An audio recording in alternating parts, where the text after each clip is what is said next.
Okay, the recording started. Any questions? There's a couple of comments coming up. There's a type of question from Bob Hughes. Bob, I'm trying to see. Can you stick your hand up if you're there? Otherwise, okay, let me unmute you. Oh, you're unmuted anyway. Would you like to ask your question, Bob? Yes, I think it's quite depressing that some of the speakers seem to be very keen to dump the debt that has been caused by COVID-19 onto future generations, onto young people. There's enough dumped on young people. It's our debt. We need to deal with it. And as Johnny Cope said in what I might say I think is the only realistic speech I've heard, is that we need to grow our economy and allow jobs to be created. And otherwise, we are not going to get out of this. All the rest of it is just moonshine, frankly. All right, thank you, Bob. So to the speakers, anybody would like to respond to that? If you can just put your hand up. Okay, let's go Anne-Marie first. Okay, do you want to just unmute, Anne-Marie? I've just got to ask you on it. That's it. Yep, okay, you asked me. Yep, I'm done. Thank you. Yeah, thank you. I don't disagree with what Bob is saying there. We don't want to leave a whole pile of debt for young people. I think there's been an awful lot left for young people now. You know, we've had the loss of council housing, which is something that I think Sue referred to. You know, it was a perfectly good policy, I think, to allow people to have ambition, to achieve, to own their own homes. Great thing, you know, and it was very popular. But the problem was that people then weren't given the opportunity, or councils weren't given the opportunity, to actually use that money to build more homes for the next generation. So that's been a big gap that's been left behind, just one of the many things that have been dumped on the young. But my alternative to austerity is to look to a greener future, so that we're investing in things that actually prepare us better for the future.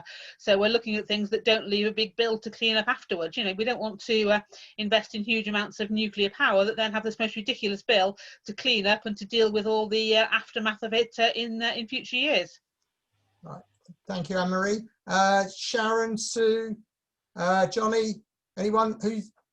I tell you, I think Sharon was there first. You're unmuted, Sharon, so away you go. Thank you. It's certainly not about dumping our debt on the young. That would be preposterous. We've already dumped enough debt on them through student loans. The Green Party would certainly get rid of those. You know, we also have to look at how we're spending this money and why. As I said, if we don't invest in a green future, we won't have a future. Our children are our future. Now, nations and growth relies on debt. It is the basis of growth. So we have to address this. If we had a more circular economy where we actually proposed far more reusage, where we didn't waste products. I mean, we throw away tons of food every year. What's that about, for example? If we had housing that was, you know, much greener, so that people weren't spending all their money on wasting energy in their households, this would help. But we don't even have housing available to young people at the moment. It's absolutely disgraceful. So we have to look to the young for advice and also to what we can do for them, because without the young, we also don't have a future. But as I say, that future has to be green. At the moment, the banks are buying 50% of the bonds that they buy are in fossil fuels, which only creates 13.8% of the UK employment. We need to look at where we are putting the money that we do have and how we use it in order to create a future for our young. All right, thank you, Sharon. I think you were next, Johnny, so do you want to unmute? Yeah, sure. I mean, I absolutely sort of agree with what Bob says. I would hazard a guess that I'm one of the younger people on this call. How dare you, Johnny? Oh, can't hear me? No, it's all right. It's just insinuating that I'm older. How dare you? Oh, sorry. Yeah, well, no, I wouldn't like to presume anything, but I suspect I'm one of the younger ones. I mean, I think for what young people need more than anything, as has been touched upon by both Anne-Marie and Sharon, is increased housing. And I'm really pleased that the government is bringing forward planning reforms, which is going to make it easier for planning permissions to be granted for new housing. And I think that's really going to have a big impact. We're going to have I believe that the details coming next month in terms of how that's going to look. But I really hope that what it's going to spark is lots of building of new homes, which is going to help young people. And just to sort of, although I disagree with a lot of what Sharon said, she is right when she says that debt is not necessarily a bad thing. Debt is an aspect of any economy, but it has to be managed, and it has to be managed in the right way. Because if you just keep increasing the debt burden, all you do is pass it on to the next generation and then on to the next generation. And that is not fair. It's not intergenerational fairness. And I think that's something that we've really got to bear in mind. And we've got to say, okay, as I said, we don't need to repay this immediately, in my view. We don't need to repay it in 1 year or 2 years. But we have got to have a plan over the next decade to pay back the money we've spent to prop up our economy. Right, thank you, Johnny. Sue, would you like to comment? Okay, if you'd like to unmute. Yes, okay, thank you. Well, just a quick point about housing. Let's remember that of the council housing that was sold, 40% is now back in the hand of private landlords who are, of course, letting out those properties at commercial rents. So, you know, the sale of a council house is a one-off benefit to the people concerned. And I don't blame them for doing that, but it has helped to cause part of the housing problem that we've got at the moment. Now, mention has been made about growing our way out of the problem, of rebuilding our economy. But investment only happens in our economy if it is profitable. No profit, no investment. And that's why trillions are being held in offshore tax havens, while the wealthy are sitting on their money. And I think we should put that money to use. We should invest that into what we need. Quantitative easing, after all, was putting money in the hands of employers it was a carrot to get them to invest, but it hasn't happened. Productivity levels are at historically low levels. And that's not because people don't work hard enough, but because the investment at their elbow is not there in order to compete internationally. And that's why I think we need to take control of the main, the main basis of industry, so that we can plan and control, that we can build and develop what's needed for our societies. That's what we need, rather than what is profitable. Thank you, Sue. Just looking at the chat, not really questions. There's a few comments there. Hassan, would you like to elaborate on your comment about need to change the crash record? If you want to unmute. I think my main concern over the years that all these are short-term decisions. Talking about the future, the younger generation, the future, even older generation, we need to have long-term plans. And this blame game, going back 12 years, going back 20 years, going back 30 years, is not helping the future. And I think it's about time we had grown-up politics, instead of blaming each other, one another, and trying to score short-term political points. I think that's my contribution for today. Thank you very much. Thanks, Hassan. Johnny, would you like to comment on that? Yeah, I mean, I agree quite a lot with that, Hassan. And I think one of the things that, I've noticed so far in this debate is that although I'm obviously here seeing as a conservative and the other panelists who are Liberal Democrat, a Green and a Socialist, there are a lot of things here that we're agreeing on. We agree in the need for a greener economy.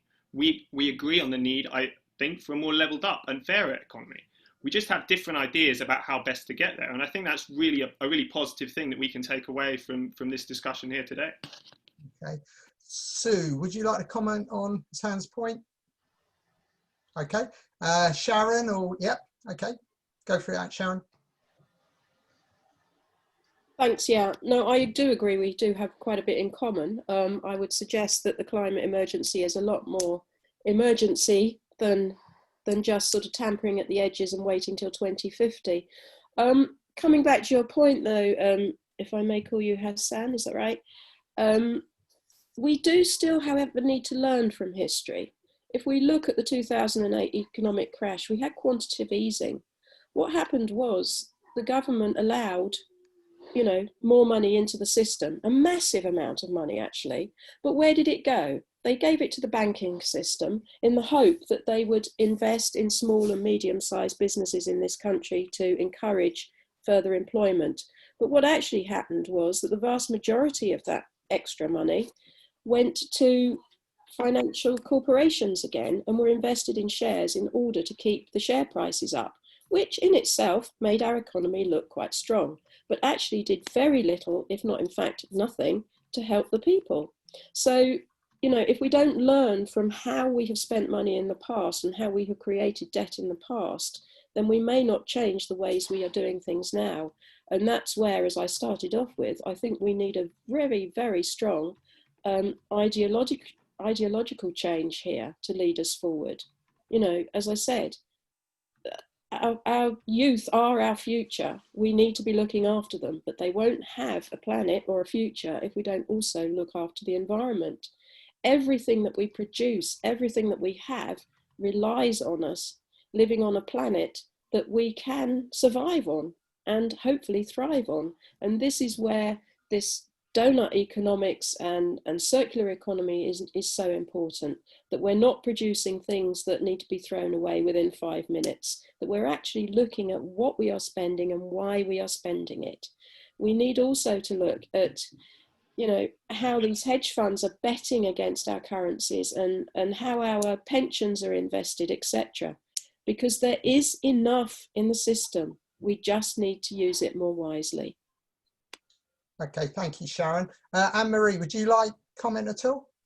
Yes, thank you. I will. There's a lot of long-term planning that goes on in politics, and I think perhaps people don't see it quite often because it doesn't make it into the press. You know, it's not the exciting thing for a Daily Mail headline, is it? So it is going on, but of course there is also that short-term approach. And I'm not sure how you get away from that, because I think it's kind of human nature. People want to get their quick win in, they want to get their bit of success, they want to get their bit of publicity, and it happens. You know, people are in politics, and there are certain type of people, I suppose, or certainly some people in politics, who want to have that achievement on their record, or want to have something happen that is beneficial to them in some way. I think that's probably more at national level than at local level, from what I've seen in my experience. But I think that is a massive risk. What we can do to encourage people to think more long term, I guess, is to have some sort of clear goals and ambitions as to where we're going. So if you have some very vague ambition, we want a greener future, it's not going to really help people, is it? But if you have some steps along the way as to how we might achieve that, about putting the building blocks in place. So, for example, setting better standards of house building, so we do embed the environmental and energy saving measures into properties as they're built. It's long term. You know, having solar panels is a long term investment, but there is great benefits now. I remember seeing people putting solar panels on 10 years ago, and people saying, "Oh, you're not going to get much back from those." And now, you know, they're able to generate a huge amount of money. They can get money back from the grid. They can actually power elements of their home using the solar panels. So we just need to, I suppose, show people more the benefits of that longer term approach. But I'm afraid we won't get rid completely of the short termism that exists in human nature. All right, thank you, Anne-Marie. Just having a look at the chat. I'm not sure it's a question from Helena. If it is, Helena, do you want to put it in more of a question format? What you've asked is, what about the housing standards, quality over quantity? If you want, if it's a question, do you want to put it back on the chat and I'll ask it later? One from Keith. Keith, do you want to unmute and ask the question?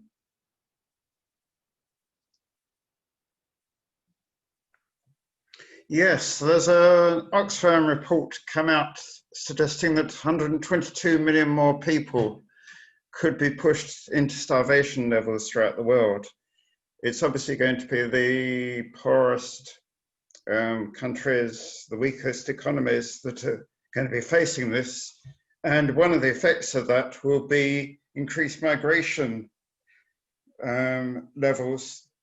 What can we do as a country about that? Okay, who would like to, hands up, anybody who'd like to answer that from the panel? Okay, Johnny, go for it. Yeah, I mean, I think it's a really important point. I mean, one of the, I wouldn't want to say fortunate, but sort of more fortunate aspects of this pandemic is that it has hit wealthier countries first, where we have established health systems which are able to help us deal with it more effectively. That may not be the case when and if this disease spreads into Africa. I think that wealthy countries have a responsibility to help. I'm really pleased that the government once again last week reaffirmed its commitment to spend 0.7% of GDP on international development. I think that's a real plus. But I think this is something that the international community is going to have to work together on. It's not something that the UK government can solve on its own. And I think it is disappointing that other countries don't take the same attitude as the UK government to international development and spend considerably less on it than we do. Okay, thanks, Johnny. Anybody else from the panel there that'd like to respond? Sue? Can you unmute? Yeah, well done. Yeah, this is a really important question. You know, it just shows that, you know, we do live in one world, and I think we all need to take responsibility for each other. And of course, there are desperate. We're still relatively, you know, a wealthy country. I think UK is the 6th richest country in the world, but of course, there's enormous problems throughout, particularly the developing world. And partly, of course, is to do with the legacy of our imperial past, the fact that, you know, we destabilized the world through intervention in Iraq and in Afghanistan. And the question of, you know, migration caused, you know, partly by, you know, economic necessity and also by war and survival. And for those who criticize migrants, I'd just say, well, put yourselves in their shoes. What would you do if your family were faced with, you know, with torture, of arrest, of death, all the other problems? And I can see why people migrate. Now, at the moment, of course, there's a demonstration in Dover today. The far right opposing migration pitched against people on the left, defending, you know, the rights of immigrants to a good life. But I think a lot of that is about, although I think we should take people in, you know, that I think we've at least have had a history of migration to this country, and that we, you know, we've actually only got a few. You look at the numbers of people in Jordan, in Iran, in all sorts of other countries, in Greece as well, and in other countries, have taken in millions of people. We're talking about, you know, very small numbers. But at the end of the day, you know, they need to rebuild their own economies. That nobody wants to leave their own country, but it's because of the circumstances that they're forced to live. And I think we need to help rebuild those economies so that people feel safe and secure. Now, how we do that, of course, is another matter. And I think that, again, is bound up with the need for system change and the need for a different way of organising our society. Right, thanks, Sue. Sharon, Anne-Marie, either of you? Sharon, would you like to go first? Thank you. I mean, I will agree with Johnny that this has to be an international approach. We can't do it totally on our own. We don't have the resources for that, and we could be seen to be being rather imperialistic. Again, if we just marched in and declared what we decided was the best route out for these people. I agree very much with Sue about migration. I mean, it's just a tragedy beyond, just horrific. COVID is one aspect, but I think we also have to be exceedingly mindful of what climate change is going to do. It's certainly going to decimate the economies of the poorest societies. They're already suffering, you know, rising sea levels, hotter temperatures, so they can't produce food, etc. There will be climate migration without any question, and that is going to grow and grow and grow. I think we have to look also, as Sue kind of was hinting about, the fact that we make, I think it's 2.5 billion per year out of selling arms, creating wars, either directly or indirectly around the world. We need to be much more careful about this, of what are we actually doing? Why are we doing this? You know, it's all very well having a program of international aid, but if we're actually causing people to be displaced, it's not really very helpful at all.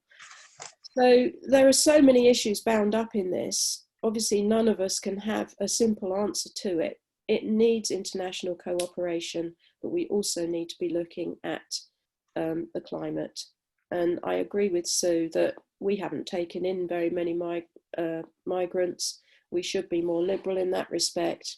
And I think, just going back to COVID, it's also many of our BAME groups in our country and the poorest in our society who have suffered the most from both economically and through their health from COVID. So there's an element also of looking closer to home at what is going on here. Okay. Thank you, Sharon. Anne-Marie, would you like to comment on that? Yes, thanks very much. I'll just be really brief, because I think there's some agreement here with others as well. I think what we need to do is continue to confirm that we will give the foreign aid of 0.7%. I know that Johnny says that's been agreed recently, but it does seem to suggest it has been under threat. The Department of International Development has been merged into the Foreign Office, and this all just seems to imply a weakening role for that at a time when it's an incredibly important role. There should be more going into that, and we should also be working more closely with our European partners at this time, because this isn't a sole individual thing that we as a small island nation can deal with. We should be working with our European partners on that, and unfortunately we've cut a lot of the ties there by Brexit, which is a real shame. So yeah, it's about working together, and it's about funding international development. All right, thanks, Anne-Marie. I'm conscious that a few people have been putting their hands up, just to keep it fair, really, because there are questions coming up within the chat. If you have a comment, by all means, put it in the chat. Everyone can read it. Everybody can see the comment.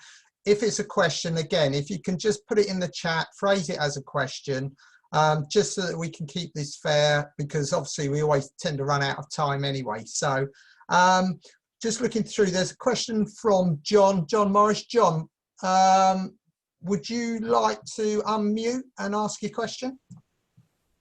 Thank you, Debbie. Yes, just a brief question, but I suspect it might be a longer answer, I hope.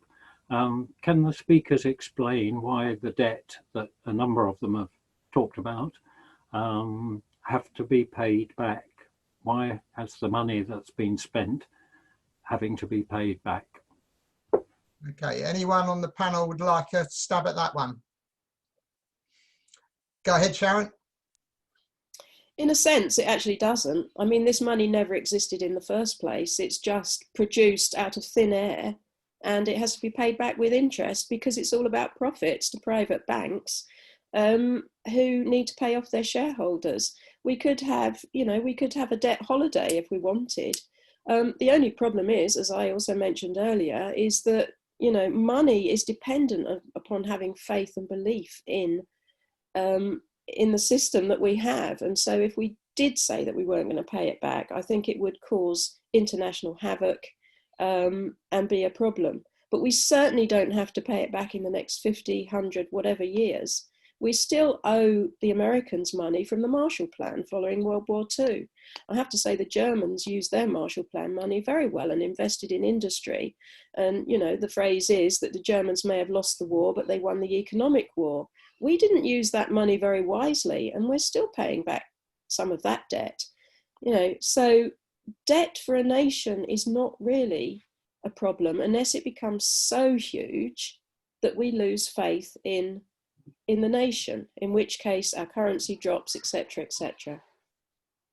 Okay, thanks, Sharon. Johnny, I think you had your hand up first, so would you like to come back on that? Yeah, sure. So, look, I mean, we all know that debt for a country is different to debt for an individual. However, debt for a country does need to be paid back, for the simple reason that if you don't pay it back, you accumulate more and more spending in interest rates to service your debt. Because the money is borrowed, you have to pay it back with interest. Now, it's all very well to say, yeah, we can just sit on this pile of debt, but you've still got to pay that interest. You've still got to pay it back, and that becomes a big problem for governments, as it did in the aftermath of the financial crash, particularly when you look at somewhere like Greece, where they simply couldn't even afford the interest payments on the borrowing, let alone the capital. So that's why we've got to do it, because I don't want to see more and more money received from taxpayers through hard work being spent on interest to service the debt. All right, thanks, Johnny. Sue, you had your hand up. Would you like to go? And then Anne-Marie afterwards. Thank you. Yes, well, I agree with a lot of what Sharon has said, that you know, the debt is something that in some ways is you know, is sort of fictitious. It's there out there. But I mean, like, for example, you know, the ex-slave owners, when slavery was abolished, it was agreed that enormous reparations had to be paid to slave owners. We owed them the money, enormous amounts of money, and it was only paid off in about 1964. That's how long it took to deal with that debt. And I think a lot of debt just needs to be cancelled. After all, the third world has had lots, because it's unpayable, you know, it's not payable.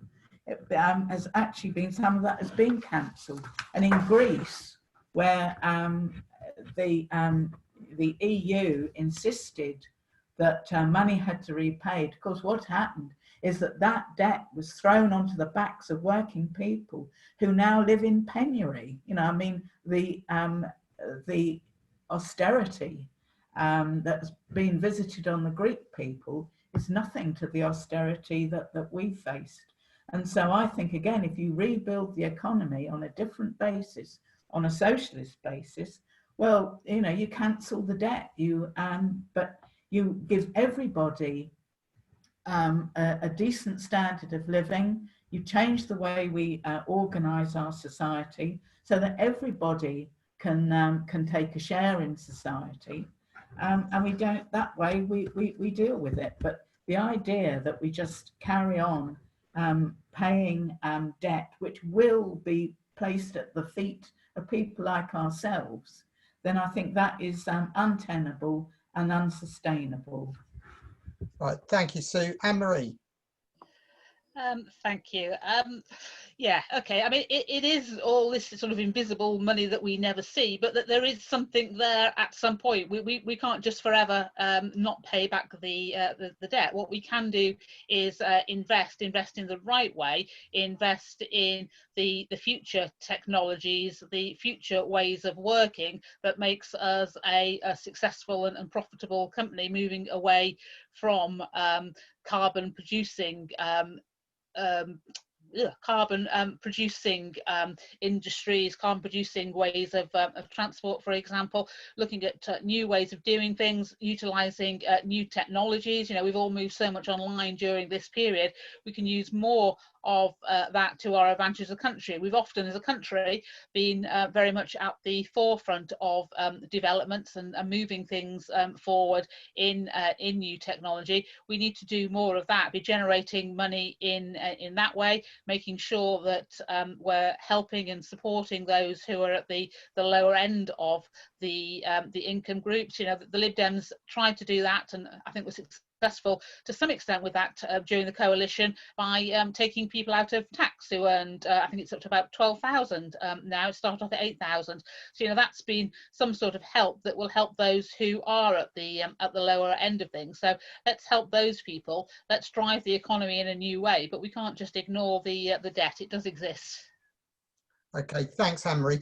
I'm conscious of time. We've got 2 questions there at the moment, so I think we'll probably leave it there. The first one's from Deirdre. Would you like to unmute and ask your question?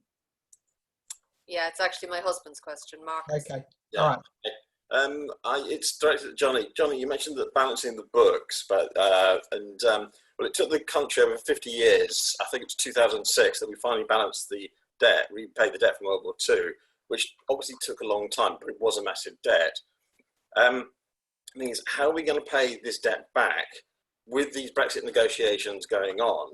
They're still looming over us, and we're not really knowing how they're going to turn out. So therefore, we're not going to know what position we are going to be in order to be able to reduce wealth, in order to repay back this debt. These negotiations are still sort of hanging in midair. But just this morning we've employed Tony Moore, is it, from Australia as a UK trade advisor. You know, we're employing people all the way from Australia in order to be able to negotiate a Brexit negotiation. Okay, okay? Thanks for that. So, as that was aimed at Johnny, would you like to answer first, guys? If we could just keep them as brief as possible, so we can get the last question in. Yeah, so just quickly, I think it's Tony Abbott you're referring to, who's appointed as one of a number of advisors to the Board of Trade. He won't be directly involved in Brexit negotiations. He's part of a wide-ranging advisory body the government's put together, which includes former Labour cabinet member Patricia Hewitt as well, and I think there's good diversity of thought there. In terms of, you know, the length of time that it takes to balance the books, yeah, ultimately you're right in that this is something that happens over a number of years, and the government always has debts. I suppose what I mean by balance the books is get to a position where you're servicing the debt effectively and getting that number coming down, so that in future, when you need to spend, when something like this happens, you can once again do it. We cannot simply allow the debt to spiral out of control and get to a position like we were in 10 years ago, where payments to service the debt were dwarfing other parts of our economy and other spending that government was making, which was aimed directly at people. Okay. And then Sorry, finally, just in terms of Brexit, very quickly, yes, I agree, we don't know what the position on Brexit's going to be. We will know on the 31st of December, so we don't have that long to wait. I suspect a deal will be done. I'm very confident of that, but we'll have to say it and see what happens. No one knows what's going to happen. Everyone said Boris couldn't get a deal last time. He got a deal last time, and he'll get a deal this time. Okay, any other panel? I know we've already covered a bit of it. Anne-Marie. Yeah, I think we've given ourselves a real double whammy here. Yeah, we've got the self-inflicted wound of Brexit, and then of course we've had to deal with COVID as well. It will take a long time to pay it back, and there's an awful lot of money having to go into dealing with Brexit. We now know that the government's looking to impose lorry parks across the country. There's a whole pile of destinations across the country being announced where they're going to park lorries without any consultation with local authorities. They've just been imposed by national government measures. But you know, building those lorry parks is going to cost money. Coming up with the new way of logistics is going to cost money. Tackling the fact that we might not have the logistics in place early next year is going to cost money. You know, it's going to have an impact on people. It could even cost lives, couldn't it? So we're going to have a huge amount to pay back. And I'd just reiterate from the beginning, taking back to the message of this meeting, we can't have austerity, so it's going to be a very long-term payback, but it's going to be something that's a millstone around our neck for a long time to come. Right. Thanks, Anne-Marie. Briefly, Sharon or Sue, any? Sharon, I think you were first. Thank you. Okay, so interest rates are incredibly low at the moment. There's been talk over the last couple of years about introducing negative interest rates. That means if you deposit money in your bank, you will be charged for the bank holding that money for you. In a similar way, the government would actually be paid for borrowing money. So we need to think about that. We need to change our banking system so that it's not totally reliant on the fact that shareholders have to be given a profit from money that they've just invented out of thin air as well. And also look at GDP and how we measure the wealth of the nation. I think those are all extremely important things. We need to be absolutely certain that how we invest any money that is borrowed is into a positive future that builds green jobs, that ensures people's security, that enables people to live in a sustainable way. These are policies that we absolutely have to have for the future. If we invested, so I can't find the figure now, but it's a fairly small amount, we could, about 28 billion if invested in the green economy would produce approximately 500,000 full-time jobs. So, you know, there are many ways that we can turn this around, and that money, when given to ordinary people, gets spent. When money is given to corporations or exceedingly rich people, what do? They invest it in something that doesn't help people. They keep it in their pocket. If I gave any of you £10 note, you probably think of a number of ways you could spend it. If I gave a multimillionaire a £10 note, it's not, you know, it's meaningless to them. So it's how we invest that money, what we do with it, and how we produce an economy that can, yes, you know, fund the debt if we need it, but it's looking at what that debt is and how we use the money coming from that debt in appropriate ways. Thanks, Sharon. Sue, quickly if you can, so that we get the last question in. Okay, well, our time is getting on. I'll leave it. You go to the next question. Sure. All right. Just quickly, I'll read it out. Helena had this up quite earlier. So the current Woking construction projects don't take into account aspects of ecology. They don't recognise the need for people to have more personal space and being surrounded by nature. How can this be justified? Anybody up for this? Just 30 seconds on these, please. Anne-Marie? I think Helena makes a really good point there. I mean, the blocks going up in the centre do have some a little bit of space with them, a little bit of green space. There've been other proposals that have had some ground floor space around them, and of course people can go and use places like the parks or the canal towpath, for example. But we've all seen during lockdown, when people are at home and want to use those spaces, just how crowded those spaces get. So green space close at hand, although they have lots of green space overall, can be quite limited. I think it really does send a message. Also, the fact that fewer people will be going into London, for example, commuting, brings into question the need for very tall towers of flats in the town centres, and makes a call for smaller developments at a lower level with more green space, so people can get outside and use the fresh air around them at an easy opportunity. Okay, excellent. Anybody else? Right, let's go Sharon, I think, but yeah, briefly, please. Thank you. Yeah, no, I mean, it is ridiculous. Now, we know that nature encourages well-being in people. We have to be in nature at time if we want mental and physical well-being. This is a problem with the planning policy that we have.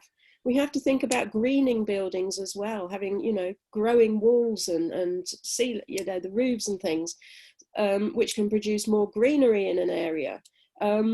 It's tragic, but it is a problem that central government hasn't yet addressed and needs to really look at in its new planning policies. Okay, anyone? Sue, off you go. Yeah, thank you. Yes, I mean, it's a really important issue, but unfortunately, you know, these sorts of policies are not a priority under the present way of organising society. The only way that we can properly regain, you know, a good work-life balance, of being able to take part in nature, of actually taking control over our lives, is on a different model. The capitalist basis can't do it because, you know, I mean, even now the government is trying, is trying to get us all back to work. It does not you know, like the fact that people are happy working from home, that it gives them more control over their work. Instead, there's a drive to get us all back into offices. So I think we need a new model of society in order to be able to properly live as human beings as we want to. Okay, and Johnny. Yeah, just very briefly, I think the key in terms of housing developments is variety. I mean, I think that the additional housing in the town centre is welcome. It's near to public transport, which means that people are less likely to use their cars, and also makes it more appealing to young people who may want to go into London or may indeed work in London. So I think it's very convenient. But we also need family homes. And, you know, a really good example of that is the Brookwood Farm development just around the corner from me in Knapp Hill, where you see good, high quality, and I assume fairly green, given they're built by Cala Homes, you know, projects going on. So I think we need a variety of everything. But the absolute imperative, as Boris said, is we need to build, because we don't have enough houses and people my age are struggling to get on the housing ladder. Okay, thanks, Johnny. So just quickly, guys, if you could, panel, each of you just sum up in, say, 30 seconds, about the debate today. I'll start in reverse order. So Sharon, if you're okay. Thank you. Yeah, I think, you know, as was pointed out, we do have some things in common and we need to grow those commonalities. It's absolutely essential. Cooperation is vital as we move forward. I think most of us have agreed also that austerity is not an outcome of COVID, that there are ways and means of moving forward and creating a healthy economy, healthy people. And if we focused more on well-being instead of GDP, I think we could create that quite easily. It's about creating a future for our young people. And I think, again, we need to look at climate for that. Thank you. Right, thank you, Sharon. Anne-Marie, you're next. Do you want to unmute? Sorry, I wasn't expecting it to be me, so you're going in reverse order, and I was first last time. So Oh, I'm sorry. It's That's okay. what I've got written down on my paper. You're okay with that? It's fine. Don't worry. I'm absolutely fine. I just wasn't ready. Okay. So in summary, I'll reiterate: no, austerity is not going to be the answer. We need to be investing for a green future and an economy that works for us all. So that's working for businesses, for those things that generate revenue, but also for individuals and a new way of living and working. The COVID pandemic has been very unwelcome. We've obviously we've all lost people or seen people suffer through it. It's been a very difficult time for us all, but I think it has given us an amazing opportunity to rediscover things about the way we live and the way we work, and we shouldn't be forgetting that. We should be using it as a springboard to move forward. Okay, Sue? Right, well, thanks very much. I think it's been a very interesting discussion, and I must say it's given me, the questions have given me pause for thought. But I think austerity will continue under the present system. It's inbuilt into the system. And it's not my job to try and save capitalism. I'm interested in replacing it. But let's be clear, though, that, well, capitalism has not always existed, but it has brought enormous benefits. It's been the most dynamic system on the face of the planet. It's turned the planet into one sort of interdependent, integrated whole, but at the expense of exploitation and the misery of many. And I think that it's outlived its usefulness, is in real crisis, long-term crisis, and we need a new society based on the common ownership of major industry, of the wealth of society, that we can plan and control for the benefit of all of us, and do away with the poverty, the deprivation, and the austerity that we've become so used to. Thank you, Sue. And Johnny? Yeah, no, thanks, and thanks. Really enjoyed today. You know, as a Tory, you sometimes might get a bit nervous if you're invited to a debate with the Socialists, the Green Party, and the Lib Dems. But I think it's been really good to see how much we genuinely have in common, and how much we all really want to make this country succeed and build a better society post-COVID. It's my view, for the reasons that I've set out, that I don't think austerity is on the cards, and I don't think it's on the government's agenda at all.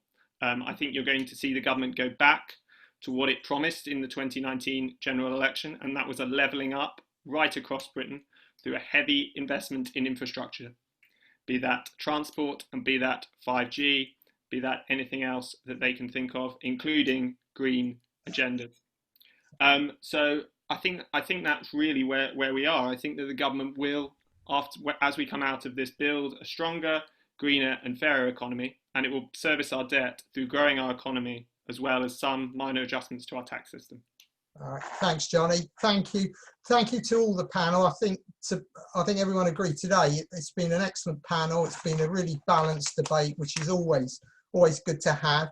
Just before we go, very quickly, just a reminder: the next one is on the 3rd of October. That will be: is it time to reverse privatisation?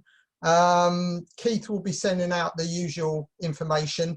Hopefully we'll send out a link to the YouTube channel which we're setting up, which will have links to the videos.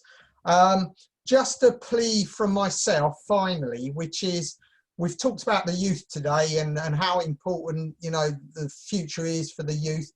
Can I make a plea to everybody who's here? Just bring somebody or encourage somebody for the next debate who's under, I don't know, 21 years old, 22 years old, just so that we get a full demographic here and get that youth involved in their future. That, you know, that's key for this. So, Johnny, you're closer than we are to most of those, but you know, if it means contacting the local school or just, you know, a cousin, a nephew or a niece or something, let's all just try and bring somebody along to the next one who's younger, just to get that different perspective.